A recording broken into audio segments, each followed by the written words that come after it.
Hello everybody, comment ça va bien la casse? Bon, nous sommes à la rentrée, nous sommes en septembre. C'est parti pour un super mois, mois un peu intense, qui commence en plus, enfin qui commence. On a une super pleine lune qui vient de passer le 31 août. Et en fait, le mois de septembre, moi je l'aime beaucoup parce que c'est vraiment un mois qui pulse. C'est déjà le retour des vacances, c'est en effet la rentrée, on met en place les choses. Pour moi, c'est un peu le jour de l'an, hein. Clairement, voilà, moi je fonctionne encore beaucoup en année scolaire. Mais surtout, en fait, en numérologie, on explique pourquoi le mois de septembre est aussi impactant des fois. Parce que notamment, on a un alignement. Ton année, tu vas avoir le même mois. C'est-à-dire que dans l'inconscient collectif, nous sommes en année 7, 2023, 2 plus 2 plus 3. Et du coup, ce mois-ci, nous sommes en mois 7. Oui, parce que 7 plus 9, le mois de septembre, ça fait 16, donc ça fait 7. Le 9, c'est comme un miroir. Hein.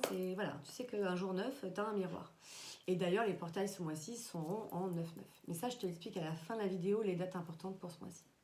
Là, on va parler vraiment vibration énergétique par rapport à la numérologie. Du coup, comme si tu as bien capté ce que était l'année 7, ce mois-ci est une évidence. Si tu as bien capté ton année personnelle, ce mois-ci est une évidence qu'on va te challenger d'autant plus. C'est comme si l'énergie était doublée sur cette symbolique. Donc, pour calculer ton année personnelle, c'est quand même intéressant de te dire, ok, je suis dans le bain du 7 comme tout le monde, mais comment moi, en fait, quel est mon challenge plus personnel ou comment je vais plus le vivre? Comment je peux m'aider notamment? Bah, tu fais ton jour de naissance plus ton mois de naissance, ça va te donner un chiffre que tu additionnes à 7, parce que nous sommes en année 2023. Donc imaginons 30 mars, 3 plus 3, enfin 30 plus 3, ça fait 33, 6. 6 plus 7, nous sommes sur un joli 13, donc je suis en année 4. Voilà, donc je suis dans mois 4. Hein, l'exemple, si tu ne le captes pas, tu me mets un petit massage, je te réexpliquerai ou je calculerai ton mois et ton année. Du coup, ce mois-ci, donc tout est démultiplié et on va démultiplier le 7. Donc toute l'année, on a travaillé l'énergie du 7 qui est la foi, le discernement, l'apprentissage, la préparation, l'introspection, la réflexion, la clarté, la mise en sens, le non-jugement, normalement, la sagesse, la foi, tout ça, tout ça. Ça, c'est la lumière du 7. En gros, le 7, c'est le professeur et l'enseignement. C'est aussi un peu le Bouddha, quoi. Il est dans sa cave, pas dans sa cave, dans sa caverne, dans sa grotte, en train de méditer et il est en train voilà, de mettre de la clarté sur ce qu'il capte, ce qu'il comprend, avec sagesse, fluidité, etc. Du coup, je t'invite surtout à aller voir la vidéo du début d'année où je parle de l'énergie 7 pour que tu puisses mieux comprendre ce qui va se passer ce mois-ci. En tout cas, dans l'ombre, c'est toujours les excès. L'ombre, c'est le trop et le trop peu. Donc t'imagines bien que quand on a du discernement, bah, le trop et le trop peu, ça va être carrément les doutes. Alors la remise en cause, quoi. C'est pas la remise en question, hein, la remise en cause. Et carrément l'illusion.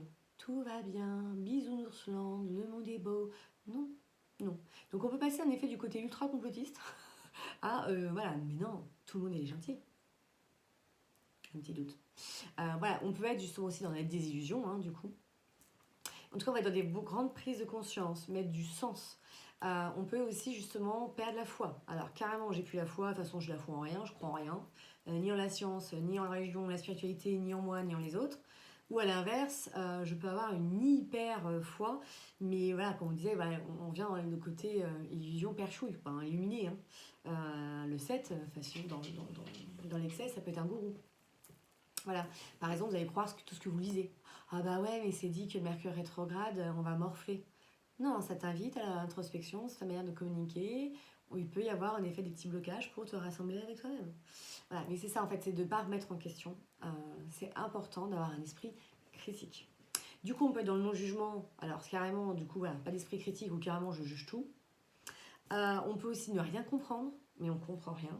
Au lieu de tout simplifier, on complexifie tout. Voilà, ça c'est aussi l'énergie du 7. Et voilà, en tout cas, on va être porté vraiment par cette réflexion et cette recherche de vérité, mais intérieure. Il n'y a pas une vérité nationale, mondiale ou universelle. Ta propre vérité. Et c'est ça, en fait, qu'on t'invite à aller voir en introspection. En plus, là, on a plein de planètes qui rétrogradent. Donc, en ce moment, on est en mode koulos kalmos. Hein, c'est pas le mois pour s'exciter. C'est vraiment un mois pour se préparer pour le mois prochain à avoir plus d'énergie. hein. On va cultiver le discernement, voilà, on prend de la réflexion, du détachement, du recul, on observe. C'est ça que sert, ce à quoi sert l'énergie 7. Du coup, Colette, notre amie Colette, qu'est-ce qu'elle dit ce mois-ci? Elle exprime comme ça. Le 7 vient pour vous perfectionner votre esprit. J'ai pas dit. Le 7 est perfectionniste dans l'ombre. Donc dans la lumière, en fait, il va chercher toujours à aller plus en profondeur, à se perfectionner, mais pas être perfectionniste. Ce qui est très différent, la nuance. C'est un mois tout à fait adapté pour spiritualiser sa vie. Pour ceux qui ont du mal à prendre du temps pour méditer, l'énergie 7 vous y fera accéder plus facilement. Des lectures et des promenades en solitaire sont à favoriser. Les réseaux avec des plans supérieurs se créent avec l'énergie 7. Le calme, la sérénité et la contemplation sont demandés pour que la lucidité et le discernement se fixent en vous. Graduellement, vous pourrez ainsi accéder à la clairvoyance et à l'inspiration. Tout le domaine intellectuel est animé, vous pouvez donc vous inscrire à une formation ou faire un bilan de compétences. En débutant une thérapie en mois 7, vous libérez des énergies de clarification et une renaissance rapide. Vous pouvez aussi donner vos démissions dans l'énergie 7 sans reprendre une nouvelle activité dans le même mois. Voilà comment Colette elle parle de l'énergie 7. Vraiment, je vous invite à regarder la vidéo en début d'année qui parle de l'énergie. Après, ce qui est vraiment intéressant, c'est de se l'approprier à soi. Qu'est-ce que tu viens travailler personnellement? Est-ce que tu es en année 1 et tu es plus là pour oser faire des nouvelles choses? Est-ce que tu es plutôt en année 2 pour travailler ta blessure d'abandon, l'union, comment tu écoutes tes besoins? L'année 3 sur ton authenticité et ta communication? Ton année 4 où tu nettoies les vieilles mémoires et croyances, tu fais du tri, tu réorganises tout, notamment sur tout ce qui est ton passé et le transgénérationnel. Est-ce que tu es en année 5, en mois 5, pour la liberté, pour redonner un coup de renouveau, de changement, en te sentant plus libre et d'être plus dans l'acceptation des choses? Est-ce que tu es en mois 6, année 6, avec un travail sur l'estime de soi, l'amour de soi? On vient la culpabilité pour se sentir responsable, on se désengage, on s'engage. Le mois 7, justement, pour mettre plus de foi, en besoin de preuves, d'être plus dans du discernement, de la clarté, une plus grande clairvoyance.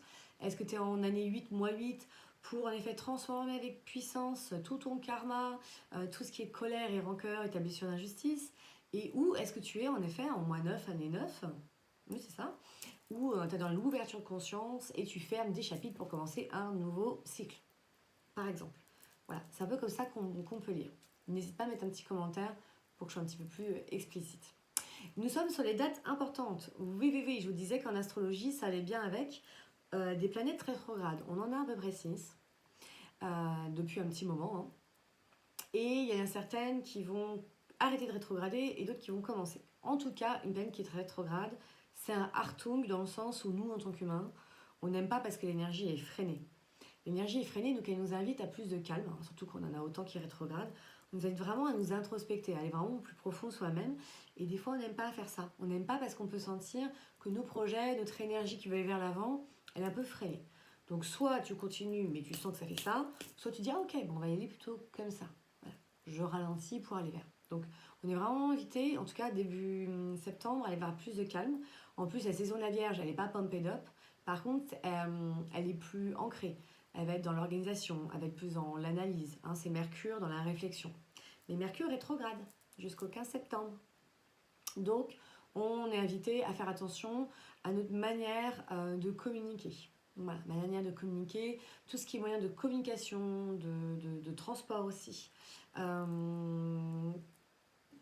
L'ordinateur, toutes ces choses-là, peut en effet un peu bugger. Donc c'est bien vérifier, prendre le temps de vérifier tes rendez-vous, de prendre plus de temps entre eux, de bien regarder comment tu communiques. Voilà, de faire attention aux mots, encore plus que d'habitude. On a une fin de Vénus qui est donc on a Vénus qui est rétrogradée aussi jusqu'au 3 septembre. Ouf! L'insatisfaction, en tout cas tout le tri qu'on est en train de faire par rapport à nos valeurs, par rapport à nos relations. Est-ce qu'elles sont authentiques? Est-ce que réellement elles correspondent? Ça va se calmer. On va pouvoir reprendre un peu des relations peut-être un peu plus sereines. Du 4 au 30 décembre, nous avons Jupiter qui est rétrograde en Taureau. Jupiter, c'est un peu celui qui va te pousser à prendre des opportunités. C'est un peu la chance, Jupiter. On est quand même un peu en mode qui donne des jolies opportunités. Et ce qui est intéressant comme elle est rétrograde, c'est de se dire comment je vis les opportunités, comment je les prends. Est-ce que je les prends facilement? Est-ce que c'est un non catégorique? Est-ce que j'arrive avec facilité à aller saisir les opportunités dans ma vie? et qui vont plus amener de la sécurité, de la stabilité, etc. Enfin, est-ce que je sais justement un peu aussi bouger tout ça, quoi. Voilà, est-ce que je sais m'adapter facilement aux opportunités. Oh, ça bouge un peu ma stabilité, c'est pas grave. Voilà, je me sens assez en sécurité intérieure pour pas être trop perturbée. Nous avons le portail du 9-9, hein, le 9 septembre, le 18, puisque 1 plus 9, 1 plus 8, ça fait 9, et le 27 septembre. Donc là, pareil, hein, c'est l'énergie d'un seul coup qui est concentrée en 9. Le 9, c'est une fin. Donc septembre, c'est vraiment pour finaliser la compréhension un peu pour l'énergie. Et en gros, tu vas intégrer jusqu'à la fin de l'année avant de changer en janvier 2024, dans les grandes lignes. On a une nouvelle lune en vierge le 15 septembre. Parce qu'en ce moment, les nouvelles lunes, elles sont sur la fin de la saison. Voilà. Mais ça, j'ai des posts sur un astro qui expliquera un petit peu ce qui va se passer sur ces alentours-là. Et en effet, la fin de Mercure qui est rétrograde. Alléluia. Donc, je pense que ce sera une nouvelle lune hyper intéressante, justement sur la communication, tout ce qu'on aura intégré, tout ce qu'on aura compris. Le 23 septembre, on rentre dans la saison de la balance. Oui, oui, oui. Donc, la balance, c'est un signe vénusien. Donc, on est aussi sur les valeurs. La balance, elle n'aime pas l'injustice. La balance, elle aime donc les relations à l'autre. Donc, c'est le moment pour faire vraiment partager des moments de plaisir avec les gens que vous aimez, redécorer, même l'harmonie, hein, redécorer votre maison, vous revoir peut-être différemment, prendre soin des relations, voilà, écouter vraiment les besoins de l'autre et les siens, hein, les nommer. Et surtout prendre des décisions, ce qui n'est pas toujours les cas, l'évidence pour la balance, basées sur tes valeurs. Voilà. En plus, on a un axe, un nœud nord hein, qui est balance-bélier, et le bélier va pousser hein, en effet à prendre des décisions et voilà, allier avec la balance sur ses valeurs. Et peut-être aussi faire plus d'activités artistiques, des choses comme ça, mais pareil, je referai un post en astro, je le fais un petit peu à part. Et puis le 20, et on a aussi l'équinoxe d'automne, hein. Voilà, on a l'automne qui va arriver, avec justement une saison plus, voilà, on va commencer à se dépecer, hein, on va commencer comme les arbres à changer, hein, notre couleur de peau va devenir un peu plus blanche, et surtout, comme la nature, jusqu'à, voilà, pour l'hiver, on va commencer à lâcher prise sur plein de choses. Hein, comme les feuilles, elle commence, voilà, l'arbre il garde pas ses feuilles, il laisse partir parce qu'il sait qu'il y a une renaissance au printemps. Et le 29 septembre, donc, nous avons une pleine lune en bélier. Voilà, donc pareil, hein, c'est l'axe, toujours la pleine lune, c'est quand le soleil fait face à la lune. Donc on a toujours un espèce de tiraillement là, pleine lune et son opposé, donc le bélier, son complémentaire et opposé, c'est la balance. Donc c'est là où justement c'est à trouver un peu cet équilibre entre le bélier fonceur et la balance qui ne prend pas de décision, pour un peu schématiser tout ça. Et puis bien sûr, on a aussi les alignements qui seront dans tout ce qui fera du coup 9 hein, ce mois-ci. Voilà, c'est-à-dire que le 9, c'est déjà un portail qui est important, mais en plus tu seras aligné avec ton énergie. C'est pour ça que c'est vraiment le mois des portails, voilà. C'est-à-dire que tu es en année 1, et ben le 9 septembre, tu seras en année 1, mois 1, jour 1.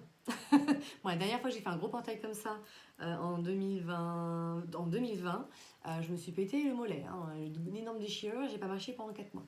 J'ai bien senti, en effet, l'année qui bougeait, quoi. Voilà, hein, moi j'étais en année 1, tu es censé bouger, avancer, bah là, hop, tu vas devoir faire différemment. Donc c'est un peu toutes les énergies sur lesquelles je voulais échanger.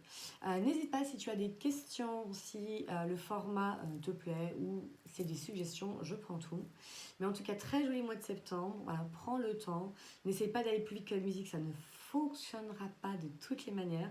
Là, il y a Saturne qui met son petit grain de sel. On a Uranus, on a Jupiter. Cool, Raoul. Prends le temps, au contraire. Qui va piano va sando. Du coup, je te souhaite un très joli mois de septembre. À tout bientôt.